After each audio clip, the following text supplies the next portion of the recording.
کبھی کبھی ایسا لگتا ہے جیسے ہماری دعائیں قبول نہیں ہو رہیں، جیسے وہ ہمیں جواب نہیں دے رہا۔ ایسا نہیں ہوتا، وہ ہماری سب دعائیں سنتا ہے، بہت غور سے، بہت پیار سے، ہماری ہر پکار پہ ہماری طرف دوڑتا چلا آتا ہے اور ہماری ہر دعا کو اپنے پاس سنبھال کر رکھ لیتا ہے، کیونکہ وہ بہتر جانتا ہے کہ کیسے، کب اور کیسے دینا ہے۔ اس لیے نا امید مت ہو، ایک دن تمہیں وہ سب دے گا جس کے لیے تم نے اپنا ہر راستہ چھوڑ کر اس کے ہر راستے کو اپنایا ہے۔ اور جب توکل کرو تو یہ مت سوچو کہ جو مانگا ہے وہ ملے گا کیسے، بلکہ انتظار کرو کہ جو مانگا ہے وہ ہر حال میں ملے گا، کب اور کیسے، اس بات کا فیصلہ وسیلہ بنانے والے پر چھوڑ دو۔ وہ جو عیب دیکھ کر بھی نفرت نہیں کرتا، وہ جو خطاؤں پر بھی پکڑ نہیں کرتا، وہ جو نافرمانیوں پر بھی دعائیں رد نہیں کرتا، وہ جو بندوں کی سسکیوں کا بھی ساتھی ہے، وہ جس کا ہونا تنہائی میں بھی کافی ہے، وہ جس کی محبت ہر محبت کے آگے ناقص ہے، وہ جسے منانے کے لیے ایک ندامت کا آنسو کافی ہے، وہ ہمیشہ سے باقی ہے۔ وہی اللہ ہے، وہی محبت ہے۔ اللہ سے مانگیں، سب مانگیں، لیکن اس کی رضا بھی ساتھ مانگیں۔ کبھی اپنی خواہش پر ضد نہ کریں کہ جو آپ نے مانگا ہے وہی دے۔ آپ اس کی حکمت سے لا علم ہیں، آپ کو نہیں پتہ آپ کے لیے کیا بہتر ہے، تو جو جانتا ہے صرف اس کا دامن تھامے رکھیں، اس کی رضا مانگیں، جو دے اس پر راضی ہو جائیں اور الحمدللہ کہیں۔ جو اللہ نے تمہارے لیے لکھ دیا ہے وہ امتحان کے لیے تم سے دور تو جا سکتا ہے، لیکن کسی اور کو کبھی نہیں مل سکتا، اور جسے دعا میں مانگا جائے اسے تمہارا نصیب بھی تم سے نہیں چھین سکتا، وہ ہر حال میں تم تک پہنچ کر رہے گا۔ یقیناً وہ وقت بہت ہی قریب ہے کہ جب تمہارا رب تمہیں خوش کرنے میں کوئی کسر نہیں چھوڑے گا، بالکل ویسے ہی جیسے کہ تم نے اس کی رضا کے لیے اپنی خواہشات کو قربان کرتے ہوئے اپنے صبر سے اسے راضی کرنے میں کوئی کسر نہیں چھوڑی تھی۔ دعاؤں میں اتنی طاقت ہوتی ہے کہ یہ اللہ سے ہر بات منوا لیتی ہیں، پھر مسئلہ نصیب کا ہو یا قصہ ماضی، ادھوری کہانی ہو یا ناممکن کام۔ تمہارا مقدر تمہاری زندگی نہیں بناتا، تمہارا توکل تمہاری زندگی بناتا ہے۔ تمہارے پاس اب بھی دعا کا اختیار ہے، تمہاری کہانی ابھی ختم نہیں ہوئی، تمہیں دعاؤں کا توفیق ملنا ہی قبولیت کی سب سے بڑی دلیل ہے۔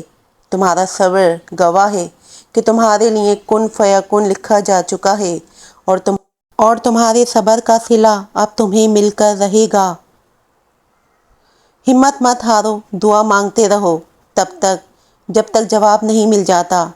وہ تمہیں صبر کی انتہا کو لے آیا ہے، تو یقین رکھو کہ آزمائش اب ختم ہونے والی ہے، اور پھر ہر اس چیز سے نواز دیا جائے گا جس کے لیے تم راتوں کو اٹھ اٹھ کر جھولی پھیلاتے ہو۔ تمہارا نصیب بس تمہیں ان راستوں تک لاتا ہے جو اللہ نے تمہارے لیے لکھ دیے ہیں، مگر تمہیں ملتا وہی ہے جس کے لیے تم دعا کرتے ہو۔ جانتے ہو اللہ تمہیں بے بسی کے مقام پر کیوں لایا ہے؟ تاکہ تم اللہ سے رجوع کرو اور یقین سے مانگو۔ جب تم دعاؤں پر یقین کرنا سیکھ جاؤ گے تو جو چیز تمہیں ابھی ناممکن لگ رہی ہے اور جو چیز نصیب میں نہیں ہے وہ بھی تم یقین سے پا لو گے۔ دل ناراضی ہو تب بھی دعا کے لیے ہاتھ اٹھاؤ، کوئی امید باقی نہ رہے تب بھی اس سے مانگو۔ وہ جو رات سے دن نکال سکتا ہے وہ نا امیدی سے یوں امید نکالے گا کہ تم حیران رہ جاؤ گے۔ جو شدت سے مانگا جائے وہ ضرور ملتا ہے۔ اللہ آپ کی طرف ضائع نہیں جانے دیتا، وہ دلوں کے حال سے بخوبی واقف ہے، اور اگر نصیب میں بہتر ہوا تو جو تم چاہتے ہو وہ تمہیں وہی ملے گا۔ ہو سکتا ہے یہی قبولیت کی گھڑی ہو اور تمہیں وہ سب مل جائے جسے پا کر تم خوش ہو جاؤ۔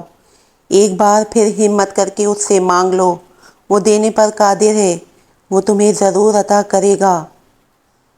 کیا پتہ تمہارے اس صبر کے بدلے اللہ نے تمہارے لیے وہی کچھ مقرر کیا ہو جو تم اس سے مانگتے مانگتے نہیں تھکتے، جس کے لیے بار بار اللہ کو مناتے ہوئے تمہارے لب نہیں تھکتے۔ تو پھر یقین رکھو اس صبر کا صلہ قریب ہے۔ جب دعاؤں میں ہاتھ اٹھاتے وقت دل بار بار قبولیت کا یقین دلائے تو سمجھ جاؤ یہی اشارے ہیں کہ تمہیں مانگتے رہنا ہے، کیونکہ دل کو پختہ یقین تب ہی ہوتا ہے جب اللہ تمہاری دعائیں قبول کرنا چاہتا ہے۔ کوئی مقام، کوئی مصیبت، کوئی خوف تمہارے پیچھے پیچھے آئے، تمہیں ٹوٹ کر چاہتے ہیں، لیکن یاد رکھو جسے ہر بار تمہیں اس کے لیے آزمایا جاتا ہے تمہیں اس بار بھی اس سے ڈر جانا ہے۔ جیسے ہر مشکل کے ساتھ آسانی ہوتی ہے، اسی طرح یہ مشکل بھی گزر جائے گی اور اچھے دن ضرور آئیں گے۔ اللہ تمہارے ساتھ ہے اور تمہارا حامی اور نگہبان ہے۔ اللہ سے مانگنا ہر کسی کے نصیب میں نہیں ہوتا۔ اگر تم مانگ رہے ہو تو یہ اللہ کی دی ہوئی توفیق ہی ہے، تو پھر اداس مت ہو۔ جس نے توفیق دی ہے وہ بہترین وقت پر قبول بھی ضرور کرے گا۔ میں نکاح سے پہلے ہونے والی محبت کو بھی حرام نہیں مانتا۔ جانتے ہو کیوں؟ کیونکہ زلیخا کو نکاح سے پہلے ہی محبت ہوئی تھی اور حضرت خدیجہ کو بھی قبل از نکاح رسول خدا پسند آئے تھے۔ اب یہ تم پر ہے کہ تمہاری راہ کیسی ہے۔